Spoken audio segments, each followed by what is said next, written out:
Bienvenue sur la chaîne de Znia, mon nom est Balthazar et j'ai le plaisir de vous parler de l'astrologie lunaire ainsi que de la magie lunaire. Cette semaine, mardi plus précisément, ce sera la nouvelle lune, appelée également en astrologie lune noire ou Lilith. Elle fut aussi recherchée à partir de 1846 par Frédéric Petit, directeur de l'Observatoire de Toulouse, et son mythe popularisé par Jules Verne dans son roman De la Terre à la Lune. En 1918, la Lune noire fut rebaptisée Lilith par l'astrologue Cépharial, astrologue anglais, célèbre pour avoir prévu la Première Guerre mondiale, mais aussi féru de cabale.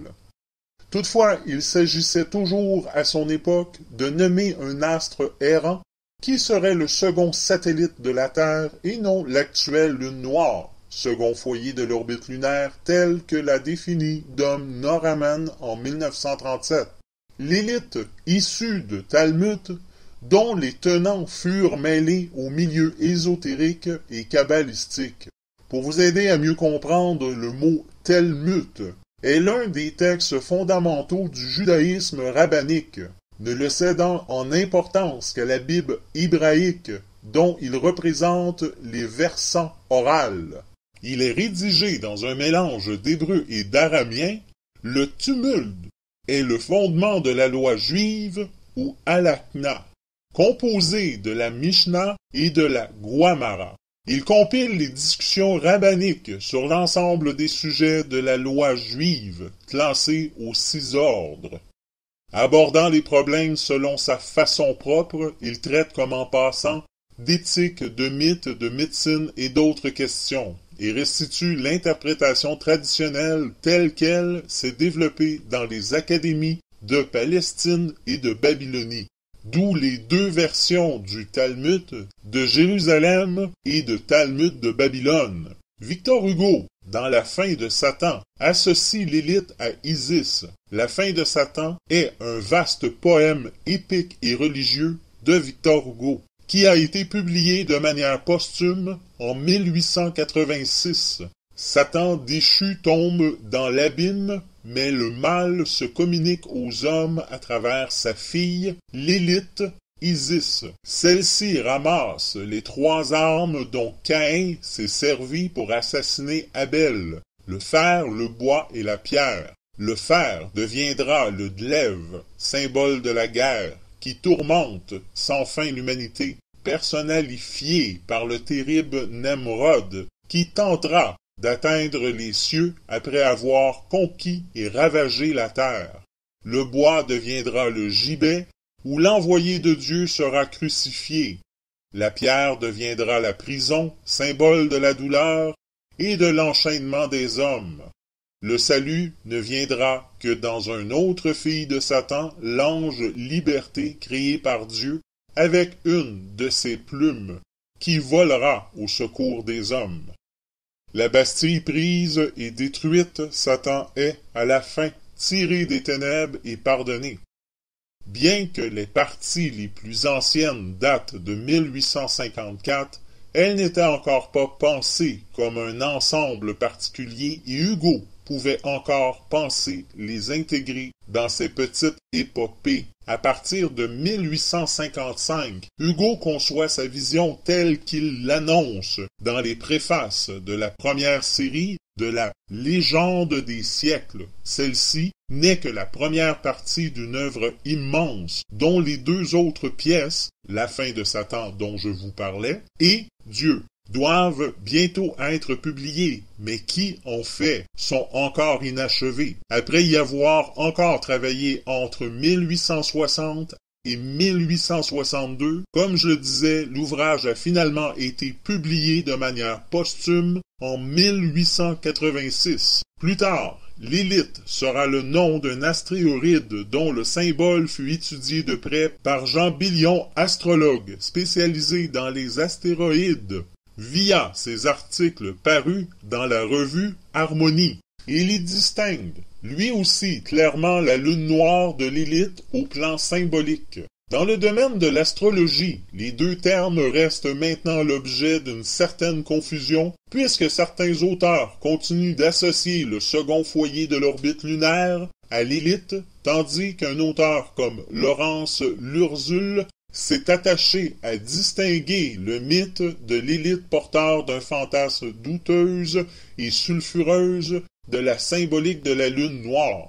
Ceci à la suite et en réaction à la parution du Retour de l'élite où Joël de Gravelaine, disciple du poète Jean Carteret, tendait à en perpétuer le mystique féministe entaché de culpabilité judéo-chrétienne. Pour Laurence Lurzul, la problématique féminine de la lune noire concerne tout aussi bien l'intériorité de l'homme que de la femme, chaque individu étant composé de parts féminines et masculines, en accord avec une approche taoïste de l'être. Toujours selon Laurence Lurzul, et à la suite d'un auteur tel que Georges Ruchet, la lune noire en tant que point fictif calculé et déterminé à partir de l'orbite de la lune, comme les nœuds lunaires, s'inscrit maintenant dans l'approche méthodique de l'astrologie karmique, laquelle s'intéresse avant tout à l'âme, aux mémoires et au karma, et de notre monde sublunaire. L'astrologie karmique est une forme d'astrologie fondée sur les principes de réincarnation et de karma, qui seraient visibles dans le thème astrologique, notamment par la position des nœuds de la Lune, les planètes rétrogrades et bien entendu la Lune noire. L'orbite de la Lune décrivant le cercle des générations dont parlait déjà Pythagore, défendant la métempsychose en son temps. De nos jours, l'astrologue Dom Noroman lui donna en 1937 sa définition actuelle.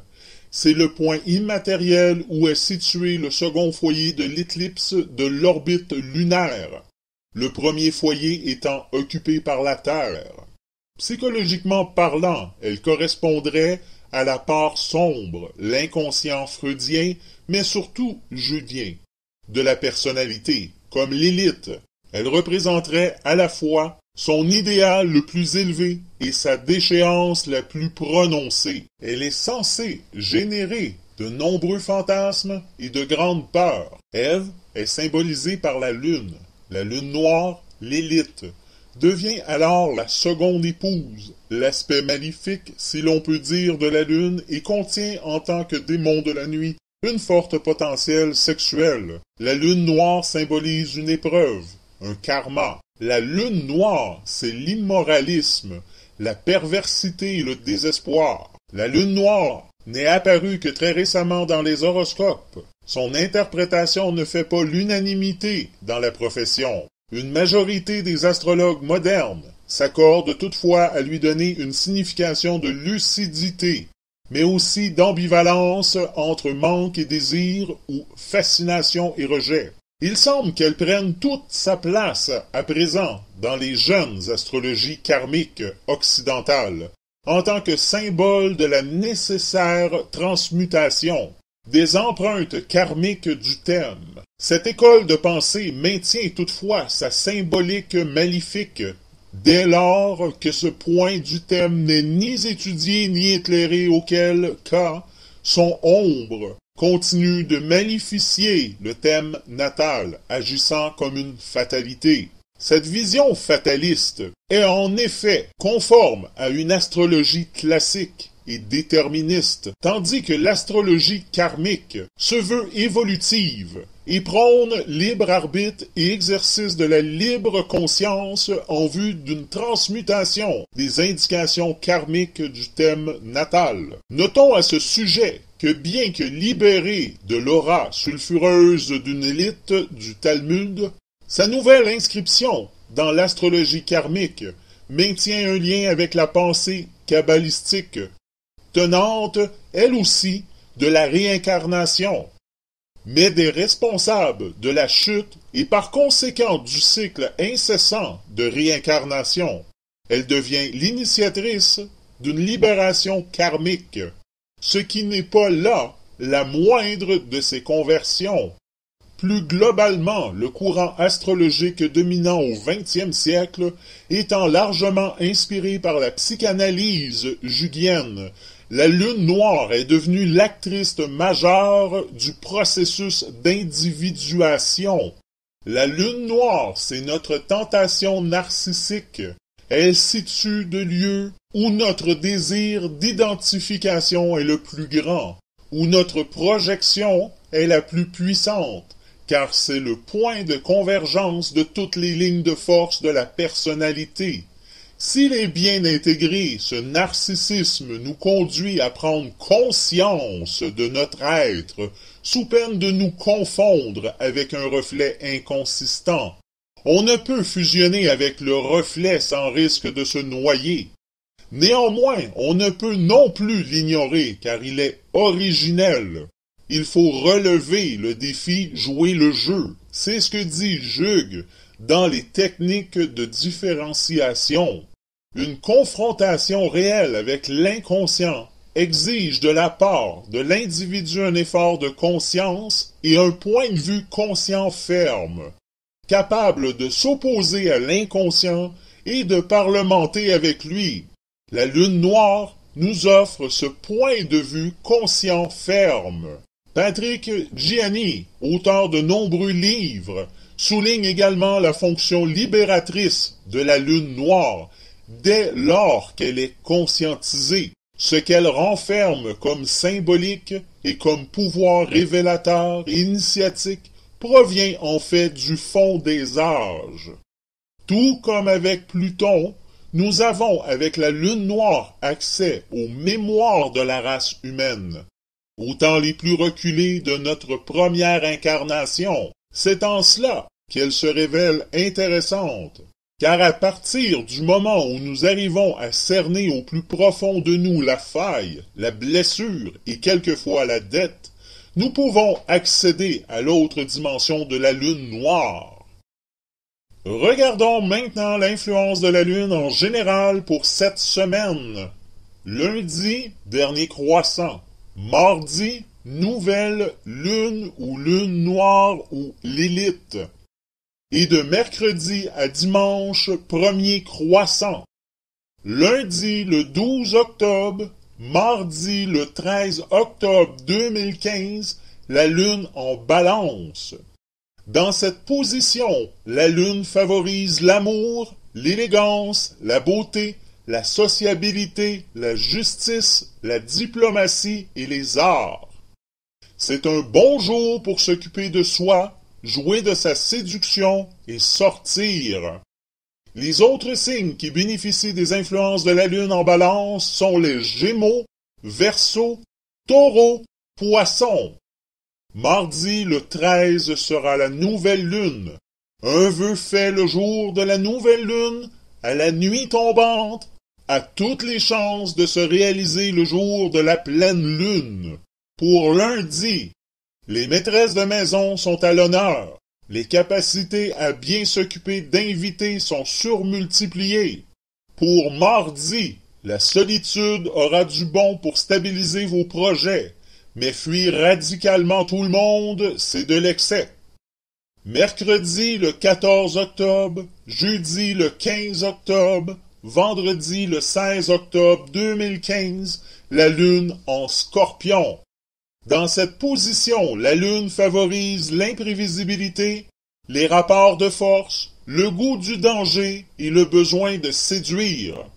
C'est un bon jour pour imposer son point de vue, extérioriser ses sentiments et vivre pleinement sa sexualité. Les autres signes qui bénéficient des influences de la lune en Scorpion sont les Poissons, Bélier, Verseau et Capricorne. Pour mercredi, vous serez habilement expéditif pour boucler votre travail. Attention à ne rien oublier en route. Pour jeudi, vous aurez des frais facilités à comprendre pourquoi vous êtes débordé. C'est une question d'organisation. Nous ne planifions pas un échec, mais nous échouons très souvent par un manque de planification. Pour vendredi, les excès de tout genre vous seront préjudiciables aujourd'hui, alors faites attention. Samedi le 17 octobre, dimanche le 18 octobre 2015, la Lune en Sagittaire. Dans cette position, la Lune favorise l'envie d'évasion, la communication, la prospérité, l'abondance, l'extériorisation des sentiments et l'idéalisme. C'est un bon jour pour faire ses comptes, gérer ses affaires, tenter sa chance au jeu et voire même voyager. Les autres signes qui bénéficient des influences de la Lune en Sagittaire sont les Lions, Bélier et Cancer. Pour samedi, méditer dans le calme sera votre meilleure porte de sortie face au tracas en tout genre qui vous encombre. Vous emballer ne vous vaudra rien. Pour dimanche, c'est une journée parfaite pour faire un petit voyage ou entamer une haute étude. On voit plus loin, on voit plus haut. Sur ce, je vous souhaite une excellente semaine et je vous dis à la semaine prochaine.